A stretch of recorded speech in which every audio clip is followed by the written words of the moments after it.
On the surface, Slavoj Zizek looks like he is just a textbook anti-abstract systems, philosophical frameworks, academic credentials, and so on. But watch him for more than 5 minutes and something else creeps in. Something much more visceral, much more embodied. What is that tension? That's exactly where his type lives. He has spent his entire career not only in philosophy, but also psychoanalysis. And today we are turning it around, and I think you would actually love that. Let's start with the first clip.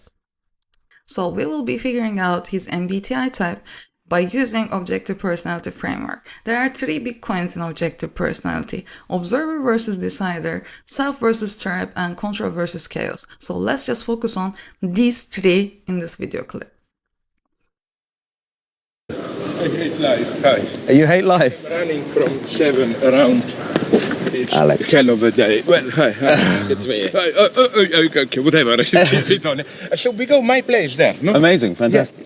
When you're in town here, do you Yeah. ever get approached by local fans or something like that? What do you mean by Hey, fans? People hate me pretty much here. I'm not kidding. I wasn't for independent Slovenia. I didn't care about that. I also didn't have any Yugoslav nostalgia.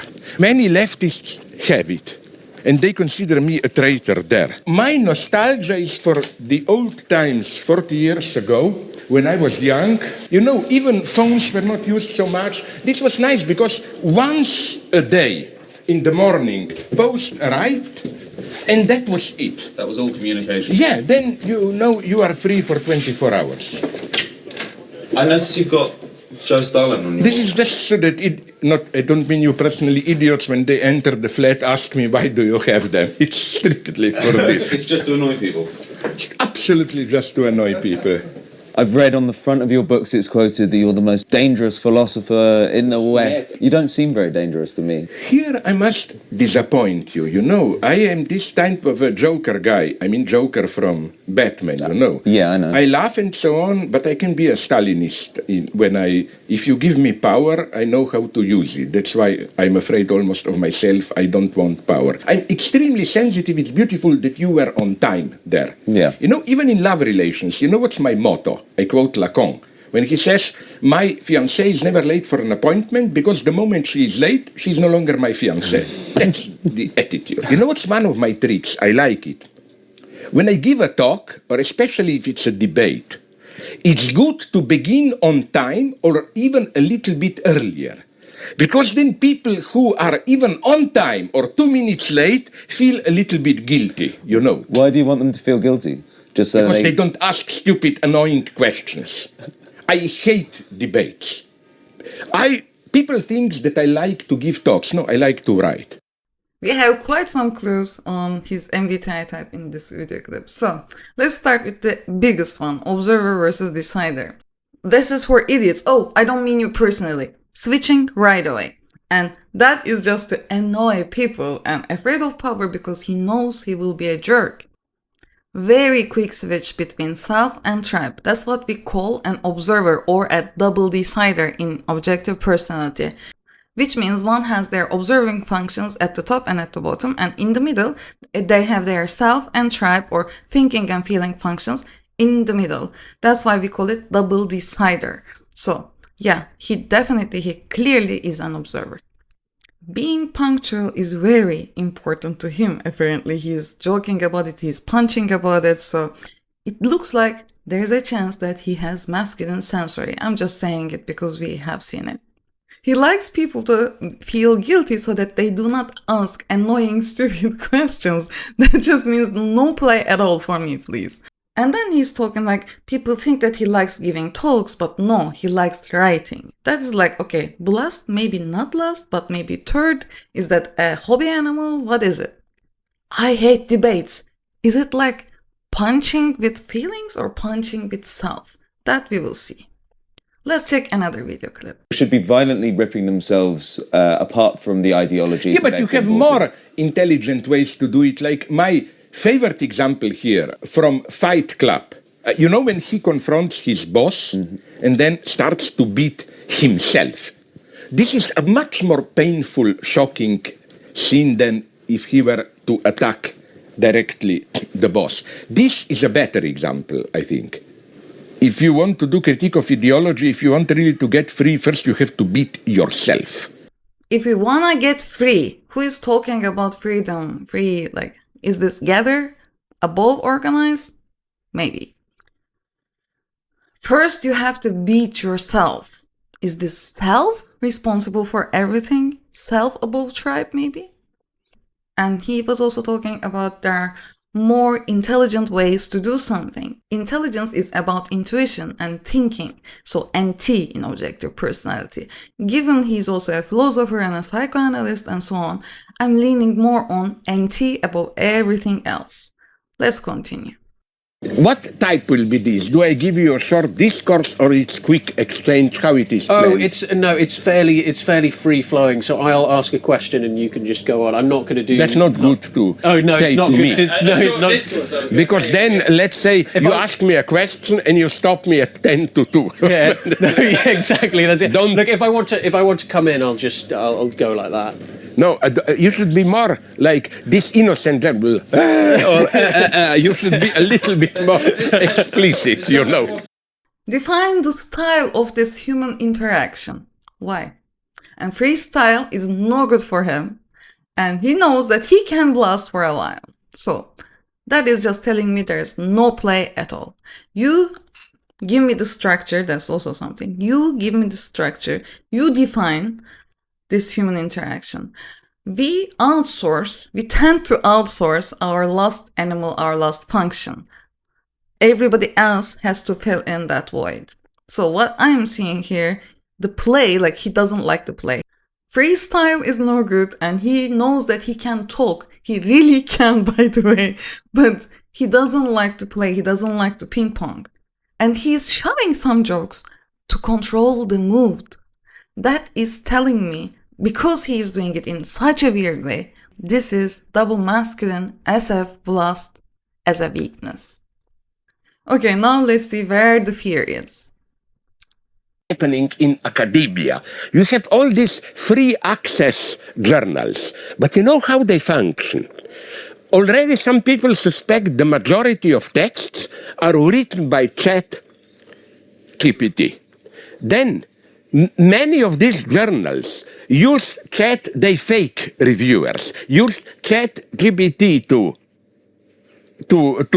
review the text, and then the so-called readers, quite a lot of them, use ChatGPT to read the review and give you a one-page summary or whatever. So all the machine is working, we are out. Now, does this simply mean maybe it's not bad?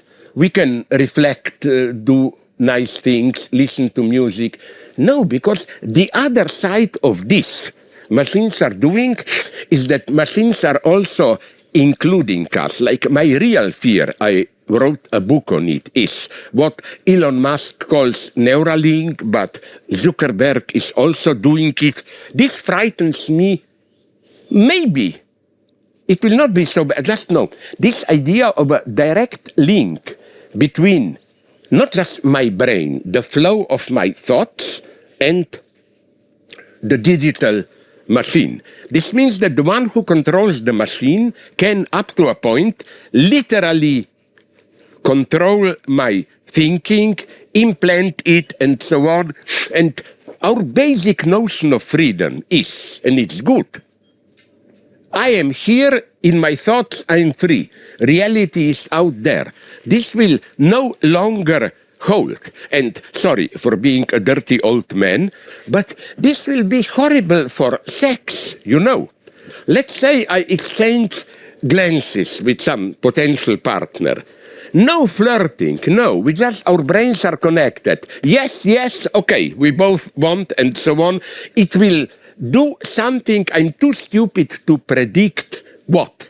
But I really think that those who claim we are entering into a post-human era are right here. I'm not just a pessimist that we will be robots and so on. I don't know what. I only think that some of the basic presuppositions, automatic, of being a human being will have to be rethought. So what is he responsible of? We see that he is responsible of thinking above feeling. and he's responsible of exploring for self, consume, and he's responsible of reflection.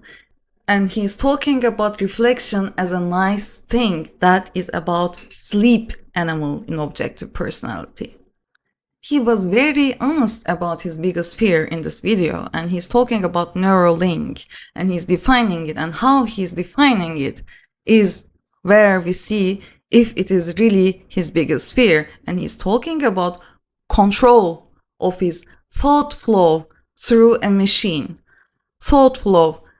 Thinking is where he thinks he is in flow, and it is attached to self, attached to identity. You either have thinking or feeling attached to your identity or self. And in this case, it looks like this is TI, and it is feminine TI for him. And he's afraid that somebody is gonna control him through a machine, through a physical device. This looks like he has gather above organized, which is surprising me because my bias actually was that he had an I. We will see why that is. It looks like he has gather above organized. That means he has his extroverted observer at the top. Is this an ENTP or an ESTP? Is the first function extroverted intuition or extroverted sensing? That's what we are looking at, and how to see it.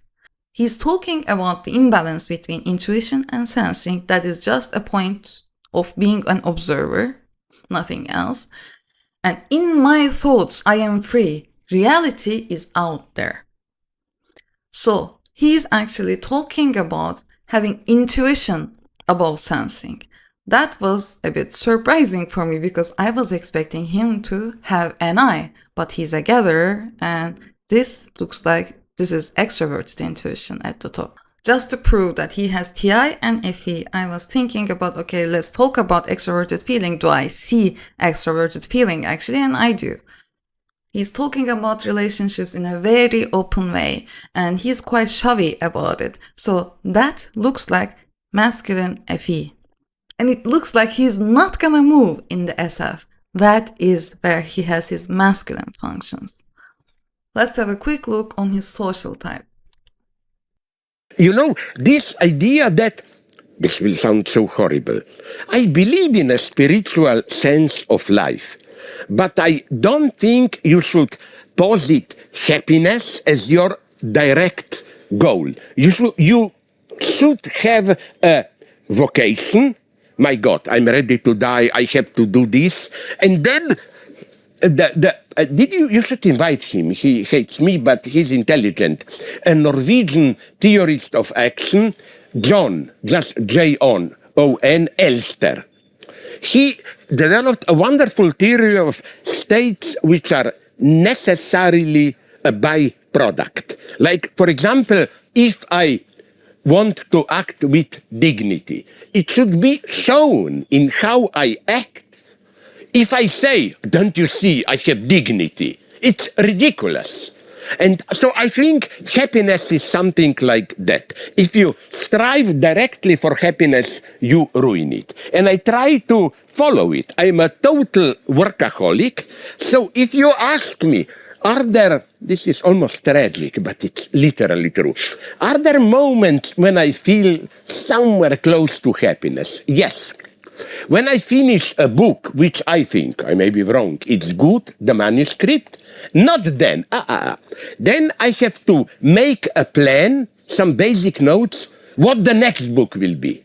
And at that point, I can say for a week or two, let's go off and do something totally crazy. This is my crazy. With my son, we go to, it's better not to say. I was in, you know, that sail like Burj Al Arab hotel in Dubai. I was there. I was in Singapore in the most expensive hotel. I just do it for a couple of days. This is as much as I tolerate, but already there, in the last days, I tell my son, go and play video games. So my idea is that, unfortunately, that's my big problem. I'm getting old and tired, and since I'm absolutely a Protestant, also at the level of sexuality, you know, we have a joke.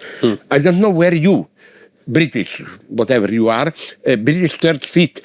My idea is that both in Catholicism and Protestantism, everything is permitted. Just in Catholicism, you should confess it. At the end of the week, in Protestantism, you should feel guilty a little bit. What I want to say is that I'm absolutely a Protestant in the sense that I literally cannot fall asleep if the day was lost and I didn't do some work. By work, for me, of course, I mean reading, writing. I need minimum 1 hour and a half. If not, then in an atheist way. I think if God comes, what will I tell him? My existence is not justified. Slavoj Zizek, thank you very much. I was honored to be here. Thank you very much. We did this bullshit, fuck you, fuck off. Okay. My God, I'm ready to die. I have to do this. Who says that? Workaholic. He sees himself as a workaholic and I believe him. If I do not work, my existence is not justified. That's what he says. Who says that? Is this a number 2 because he's saying he's workaholic? No, he's the opposite. Number 2 does it with generalized, with doing 50 things at once, and number 3 does it with one thing and puts all that same energy into one thing. That is what we call a specialist, a social number 3. And what he's talking about work is that consuming and blasting. So that looks like it is pretty well balanced. Consume and blast are in the top 3. And I think everybody can agree that this guy is an infodom. And is he Jordan Peterson? No. And he can only take a few days of play craziness. And even then he's telling his son to go away so that he can have his alone time. This is not Jordan Peterson.